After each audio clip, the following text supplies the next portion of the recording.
절대로 여기에 표시되어 있는 살균제하고 살충제는 혼용해서 사용하지 마세요. 그러면 약해를 더 조장할 수가 있습니다.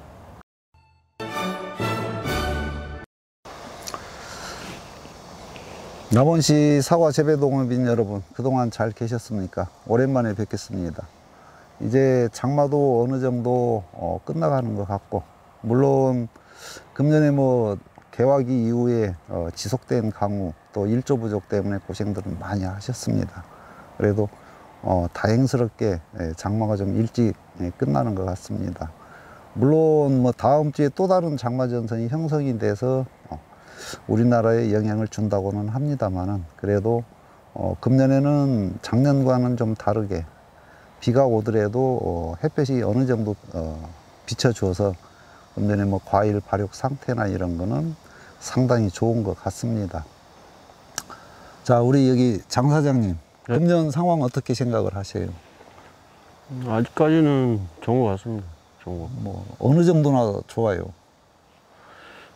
작년하고 비교해서. 작년에 비교해서 일조량도 아직 괜찮고요. 예.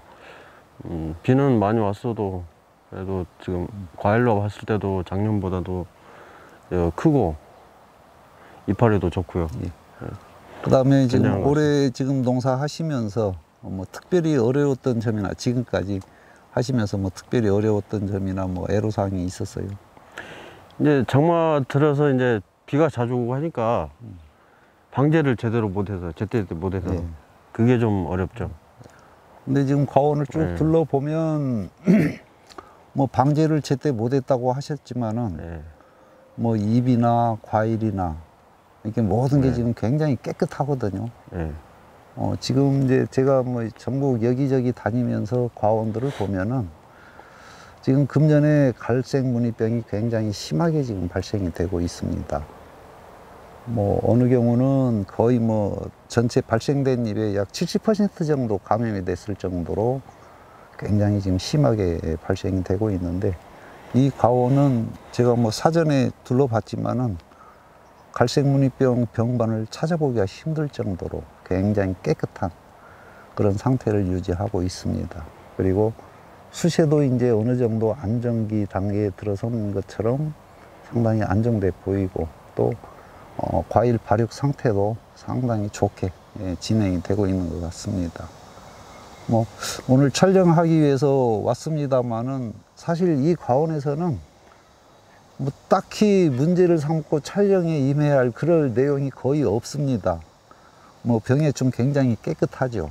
그리고 이제 지금 이제 과일이 커지면서 가지가 차고 측지가 늘어지는데, 네. 들어 올리는 유인도 이미 거의 다 하셨고, 그래서 특별히 지금 문제 삼을 내용은 없는 것 같습니다. 그런데 요 인근 농가 이제 아침에 오면서 제가 연락을 받고 잠깐 들러서 지금 진단을 하고 왔는데요. 지금 시기가 이제 7월 중순이 막 시작되는 단계입니다. 그런데 벌써 나와서는 안 되는 탄저병이에요.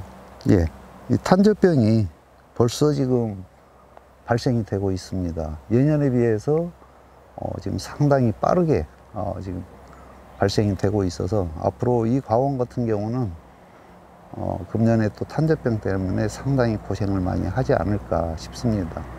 이제 그 원주의 얘기를 빌리자면은 작년에도 그 주변에서 상당히 심하게 발생이 됐다고 합니다. 근데 그 과원이 보면은 지금 착과량도 굉장히 많고, 그리고 수관 내부도 상당히 복잡해서 이 약재가 우리가 방제를 해도 제대로 약재가 침투가 되지 않는 그런 상황이거든요. 그래서 우리가 과일 중심으로 농사를 짓는 것은 맞지만은, 그러나 좋은 과일을 수확하기 위해서는 우리가 나무를 얼마나 환하게 충분히 바람이나 약이 충분히 통할 수 있는 그런 공간을 확보하면서 나무를 우리가 갖고 나가야 하는데 그러지를 못하는 것 같습니다. 그래서 이 과원 같은 경우는 지금 이 시기에 이렇게 탄저가 벌써 여기 이 과일 같은 경우는 10개 이상 지금 점이 찍혀 있거든요.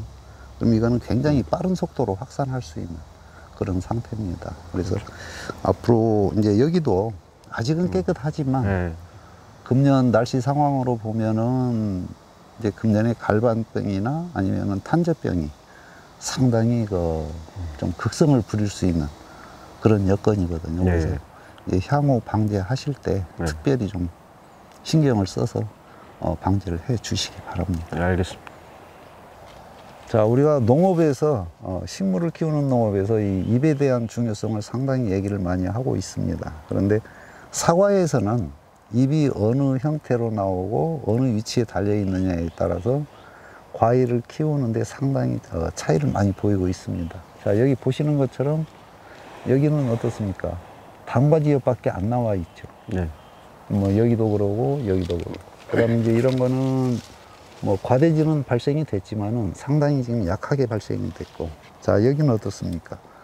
여기 지금 과대지가 두 개가 아주 굉장히 힘있게 나와줬거든요. 예. 근데 우리가 이제 그 사과 생육 시기별로 보면은 잎에 하는 역할이 좀 차이가 있어요. 자, 초기에 발화가 되고 그다음에 개화가 돼서 착화되는 데까지 힘을 쓰는 잎은 주로 이런 단과지예요. 네. 이것들이 동화작용을 해서 여기서 이제 뭐 탄수화물을 만들어서 공급을 해서 과일을 키우는 그런 역할을 합니다. 그리고 일단 착화가 되고 나면 그 다음에는 이제 이런 과대지들, 네. 여기에 있는 잎들이 동화작용을 해서 과일을 키우는 역할을 합니다. 그리고 이제 그 7월경쯤 되면은 이제 본격적인 과일 비대기가 되거든요. 그러면은 이때는 이제 묵은 결과지에 나오는 이런 단과지들, 그리고 과일이 없는 이런 발육지들, 이런 것들이 과일을 키우는데 가장 큰 역할을 하게 돼요. 그래서 우리가 이제 여름철에 도장지 정리나 또는 학예전정을 할 때 수관 내부가 복잡하면 아껴야 할 세 가지까지 다 제거하는 경우가 많습니다. 네. 그래서 우리가 학예전정을 너무 무리해서 하다 보면은 물론 뭐 많이 잘라내면은 통풍성은 개선이 돼서 보기는 시원하고 좋습니다. 그런데 그런 과원들의 그 공통적인 특징은 과일이 굵어지지가 않아요. 그건 왜 그러느냐? 지금부터 키워야 할 이런 발육지들 또는 이런 결과지들, 이런 것들이 많이 붙어 있어야 여기에서 원활한 동화작용을 해서 양분을 공급해 주는데, 이걸 다 제거를 해버리면 어떻습니까? 이런 단과지엽이나 과대지엽밖에는 없거든요. 네. 근데 이거는 과일을 키우는데 활용하는 기간이 이런 발육지들이나 이런 것들에 비해서 상당히 좀 짧아진다고 볼 수가 있어요. 그래서 보통 우리가 잎의 생명을 10일에서 또는 뭐 40일 이렇게 얘기를 합니다. 자, 이런 단과지엽, 초기에 발생된 단과지엽 같은 경우는 상당히 짧은 기간 동안 과일을 키우는 데 역할을 하고, 그 이후에는 여기에서 만들어진 양분은 과일에 주는 양은 굉장히 적어지고 네. 나머지는 자기 생존을 위해서 많이 활용을 하는 그런 형태로 바뀌고, 이런 과대지에 붙어있는 잎들은 약 40일 정도 네. 여기에서 양분을 적극적으로 생산을 해서 과일을 키우는데 많이 활용을 합니다. 그 기간이 어느 정도 지나고 나면은 그때는 과일에 들어가는 양은 적어지고 자기가 살기 위해서 양분을 소모하는 그런 형태로 바뀐다고 합니다. 근데 다행히 이거 결과지 같은 경우는 지금 이런 단과지들이 많이 형성이 돼 있기 때문에 뭐 지금은 좀 작아 보이지만은 네. 앞으로는 이 과일은 조금 더 많이 클 수 있는 그런 형태가 돼요. 그래서 즉 잎농사, 사과농사는 잎농사라는 얘기가 바로 이런 것 때문에 그래요. 네. 그래서 우리가 지금 이 시기에는 나무를 관리하는 데 있어서 적극적인 학예전정을 하는 시기는 이미 지났어요. 그래서 지금은 가급적이면 잎을 최대한 보호를 해서 과일이 크는데 지장을 받지 않도록 그렇게 해주시는 것이 굉장히 중요합니다.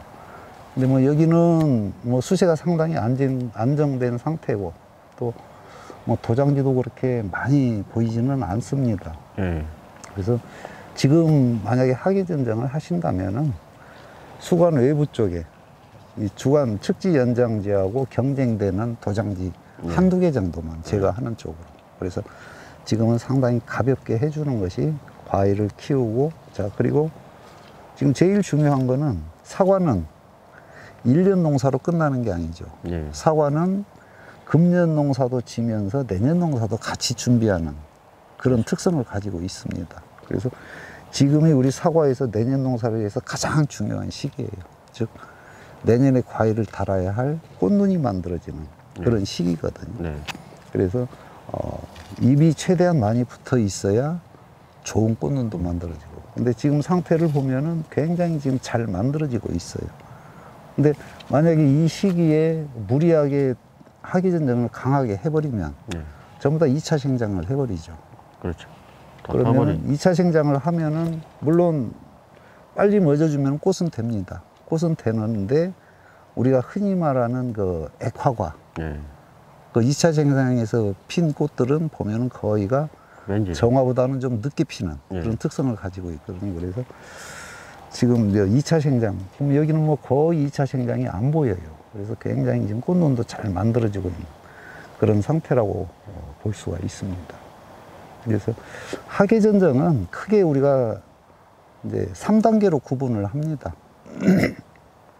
가장 적극적으로 학예전정을 해줘야 할 시기는 과일이 달리고 이제 1차 적과할 때, 네. 그때 어릴 때, 새순이 어릴 때 그냥 손으로 가볍게 제껴서 떨어질 수 있는 상태, 그때가 가장 좋아요. 그리고 6월 중순이 지나고 나면은 이제 농약이나 햇볕을 가리는 강한 도장지, 네. 이런 것만 제거를 하고 나머지 발육지들은 최대한 보호를 해서 과일이 빨리 클 수 있고 또 좋은 꽃눈이 많이 만들어질 수 있도록 그렇게 관리를 하시는 게 굉장히 중요합니다. 그리고 이제 마지막 학예전정은 언제 하느냐? 예, 품종에 따라서 약간 차이가 있습니다. 후지하고 홍로하고 약간 이제 다른 개념으로 좀 해주실 필요가 있어요. 네. 자, 우리 장 사장님은 잎 작업을 언제부터 하세요? 이 홍로 같은 경우 그 착색 관리를 언제부터 시작할 계획이세요? 올해 같은 경우는 지금 8월 중순경에 지금 입 작업을 8월 하려고. 중순, 네. 8월 중순이면 그냥 정확히 날로 꼽는다면은 한 8월 며칠경? 한 15일경. 8월 15일경. 예. 네. 그때 생각하고 있거든요. 그러면은 이제 뭐 잎 작업하기 전에 이제 햇빛을 가리는 도장. 도장지나 강한 발육지는 이제 그때는 조금씩은 제거해줘도 되는데 그거는 네. 언제쯤으로 생각하고 계세요? 그건 이제 그 전에 한 10일경 그때. 10일, 그러면은 잎 작업은 15일 하는데 예. 도장 지정은 10일경에 하면은 그러면은 불과 5일간의 차이밖에 안 나죠. 네. 그러면은 이제 우리 농가들께서 가장 잘 못하고 있는 부분이 바로 여기에 있어요. 자, 도장지 제거하고 바로 잎 작업, 저ገብ을 해버리면 네. 일시에 많은 양의 잎이 나무에서 떨어지게 되죠. 예. 그러면은 과일이 후깁이 돼도 제대로 안 이루어지고, 그리고 잎이 많아야 솔비톨도 많이 만들어서 당도도 빨리 향상이 되고 안토시아닌 색소도 빨리 만들어서 많이 만들어서 착색을 빨리 촉진을 시키는데, 거의 그런 형태로 작업을 하신다면은 짧은 기간에 거의 20에서 30% 이상의 잎이 떨어져 나가게 되거든. 그러면 과일 맛도 떨어지고 예. 품질 떨어지고 크기 작아지고. 그래서 이 방법을 조금 개선을 해서 적어도 홍로는 잎 작업하기 한 20일 전에 도장지를 가볍게 정리를 해주고, 예. 그러면은 이제 과일 그 잎수가 한꺼번에 많이 떨어져 나가지 않기 때문에 과일 후기비 되고, 그 다음에 뭐 솔비톨 형성 만들고 안토시아닌 색소 형성하고 이런데 그렇게 많은 지장은 안 줄 겁니다. 예. 그래서 적어도 20일에서 25일 전에 도장지 정리를 해주고 그 다음에 잎 작업을 하시는 것이 과일을 조금 더 품질이 좋은 상태로 유지해 줄 수가 있습니다. 그리고 잎 작업도 예. 너무 많이는 하지 마세요. 물론 시장에서 원하는 그런 품질을 생산하기 위해서 우리가 잎을 좀 과다하게 제거하는 경우가 있는데, 오히려 잎을 너무 과다하게 제거를 하게 되면 당도나 그 다음에 식미, 또 착색 이런 데 지장을 더 많이 초래를 해요. 예. 그래서 과일 주변에 있는 잎 정도만 가볍게 따주고, 그리고 시간이 되신다면은 차라리 한 2번에 걸쳐서 이렇게 작업을 해 주시는 게 과일 품질을 향상시키면 조금 더 도움을 많이 받으실 수가 있을 겁니다. 그래서 절대 잎 작업하고 도장지 제거 작업하고 짧은 기간에 하지 마시고 예. 충분히 시간적인 여유를 두고 이게 과일 비대되는데 지장이 생기지 않도록, 또 그때 그렇게 많은 작업을 해버리면 꽃이 만들어지던 분들이 다시 2차 생장을 할 수가 있어요. 8월이지만. 예.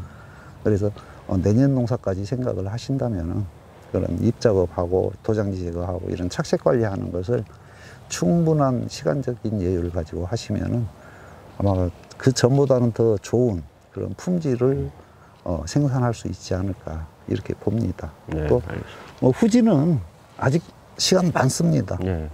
그래서 충분히 잎들이 제 역할을 할 수 있도록 두시고, 이제 도장지 제거는 나중에 뭐 9월 중순 이후에, 예.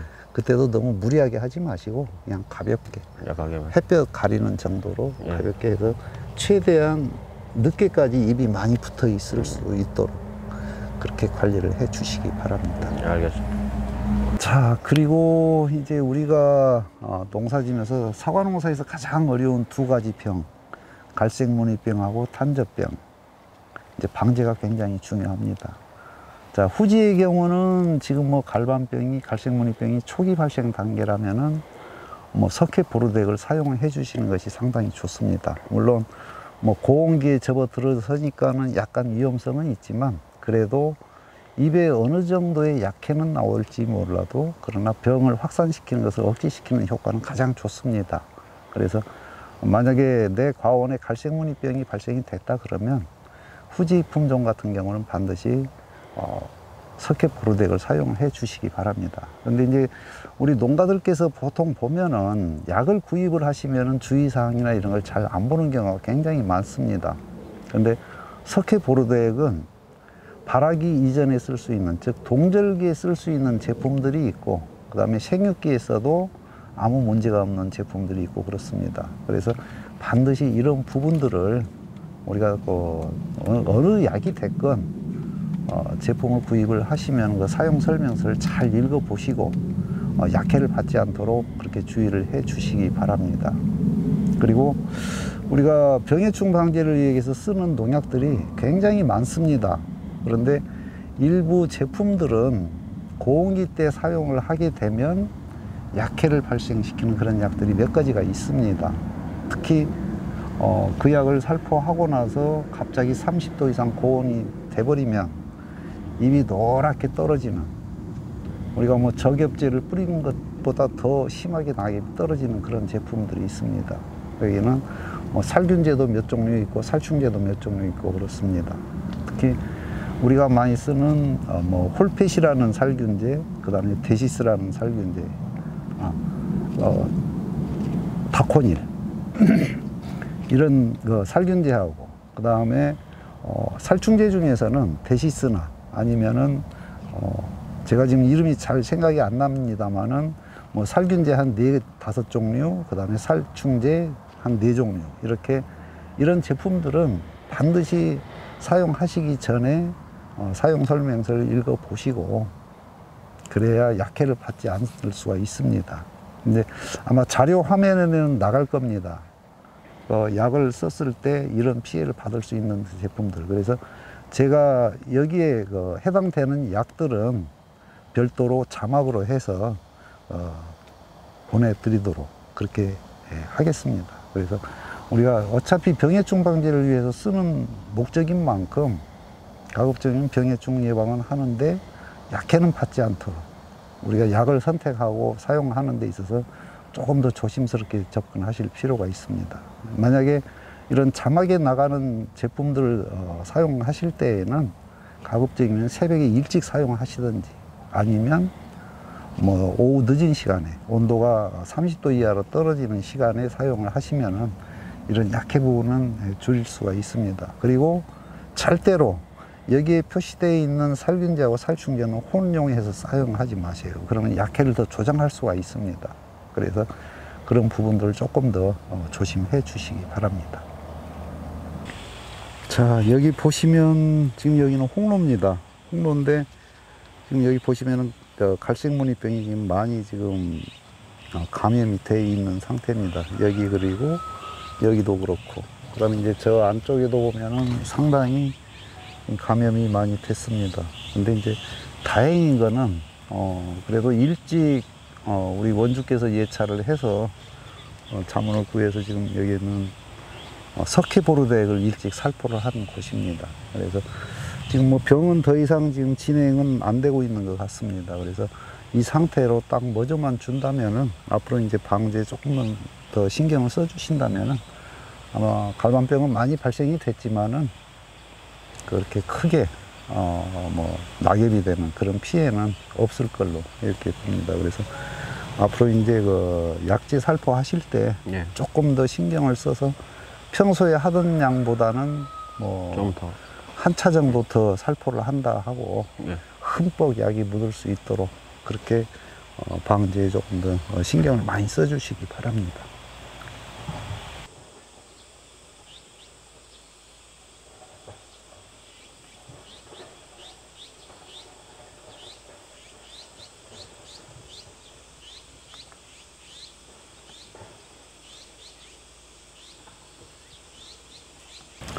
제가 지금 잎을 여러 장 들고 있습니다. 우리 그 사과 재배하시는 분들께서 내 밭에 갈반병이 왔다고 인지하는 경우는 거의 이렇게 약간 변색이 되면, 노랗게 변색이 되면서 낙엽이 한두 장 떨어질 때, 이때 내 밭에 갈반병이 왔구나 이렇게 인지하는 경우가 굉장히 많습니다. 그러나 이미 노랗게 황화되면서 낙엽이 되는 경우라면은 갈반병이 상당히 많이 확산이 되어 있다고 보시면 됩니다.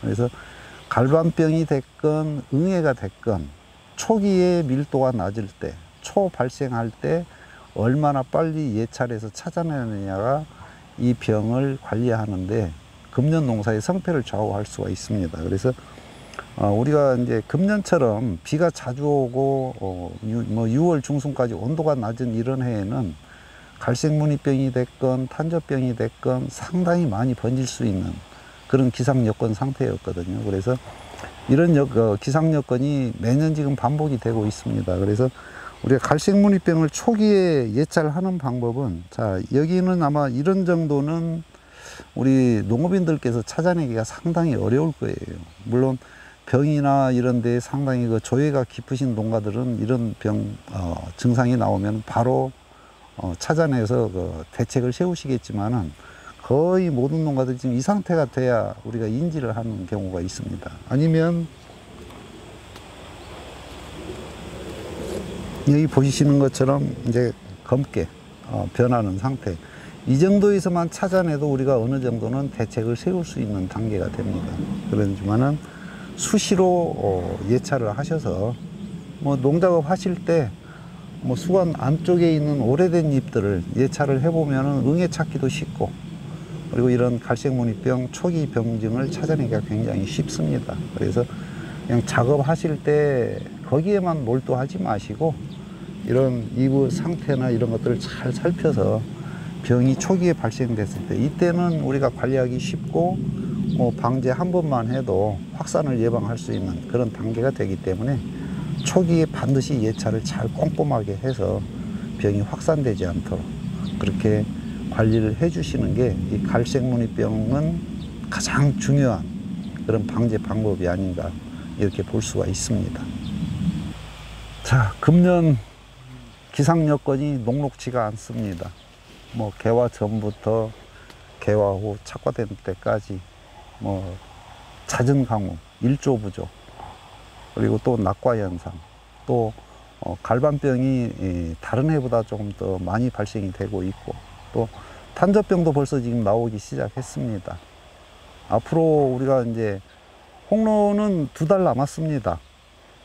수확하기 위해서 이제 2달 동안 어떻게 관리하느냐에 따라서 우리가 금년 농사의 그 성패를 좌우할 수 있다고 볼 수가 있습니다. 그래서 이 병해충 방제에 조금 더 특별하게 좀 신경을 써 주시고요. 이제 장마가 끝나면 이제 강한 일조 그리고 고온에 의해서 뭐 과일이 그 일소 피해를 받을 수도 있습니다. 그래서 무리하게 도장지 제거하시는 것보다는 우선은 도장지도 어느 정도는 그냥 그대로 유지를 시켜서 일소 피해를 받지 않도록 그렇게 관리를 해 주시기 바랍니다. 이제 또 태풍이 이제 올 시기입니다. 태풍이 오면 가장 큰 문제는 막과일 피해죠. 그래서 지금 이제 과일 무게에 의해서 가지들이 많이 처지고 있습니다. 이런 것들도 빨리빨리 들어 올려서 태풍 피해에 조금 더 피해를 좀 줄일 수 있도록 관리하실 게 굉장히 많습니다. 이제 또 코로나도 지금 상당히 지금 문제가 되고 있습니다.